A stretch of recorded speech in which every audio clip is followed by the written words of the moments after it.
একটা প্রবাদ আছে, বুদ্ধি যস্য বলং তস্য, অর্থাৎ বুদ্ধি যার বল তার।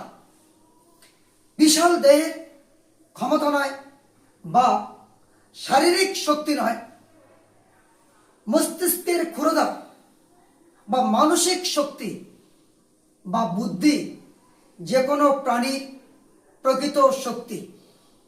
আমরা সবাই একটা গল্প পড়েছি। একটা জঙ্গলে একটা ভয়ঙ্কর একটা সিংহ ছিল। সেই সিংহ নির্বিচারে সমস্ত পশুকে হত্যা করত। একটা জঙ্গলে একটা আতঙ্কের পরিবেশ সৃষ্টি হয়। জঙ্গলের সমস্ত পশুরা একটা সভা ডাকে, তাদের অস্তিত্ব কিভাবে রক্ষা করা যায়। অনেক প্রবীণ প্রাজ্ঞ পশুরাও ছিল, কারোর মাথা থেকে কোনো উপায় বেরোল না। অতি ক্ষুদ্র একটা খরগোশ সে উঠে দাঁড়িয়ে বলল, আমার উপর দায়িত্ব ছেড়ে দিন, আমি সিংহটাকে হত্যা করব। সবাই তার দৃঢ়তা থেকে ঠাট্টা করতে লাগলো।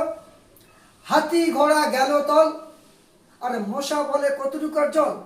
সবাই উপবাস করছে। সে বলল, আমি আমার প্রতিশ্রুতি রক্ষা করব। সিংহকে বলে দাও যে আপনাকে কষ্ট করে শিকার করতে হবে না, আমরা প্রতিদিন এক একটা আপনার কাছে যাব, আপনার গুহায় বা আপনার ডেরায়, এবং প্রথম আমি যাব।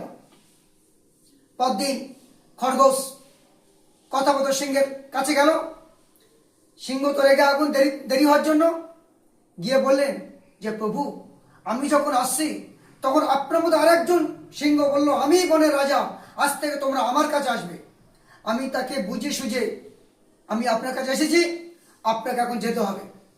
এই বলে বুঝিয়ে বাজিয়ে সিংহকে কুয়োর ধারে নিয়ে গেল। তারপর তাকে প্রতিবিম্ব দেখালো। তার ক্ষুধার বুদ্ধি দিয়ে সিংহকে কুয়োর জলে ঝাঁপ মারতে বাধ্য করা হলো, এবং এইভাবে সিংহকে মারা হলো। জঙ্গলে শান্তি ফিরে এলো। সুতরাং একটা কথা বলবো, দেহের শক্তি বা হঠাৎ রেগে গিয়ে বল প্রয়োগ করবেন না, বরং যে কোনো পরিস্থিতিতে মাথা ঠান্ডা রেখে বুদ্ধি প্রয়োগ করলে বা বুদ্ধি প্রয়োগ করে কাজ করলে সাফল্য লাভ করা যায় বা অভিষ্ট লক্ষ্যে বা পারপাস সলভ করা যায়।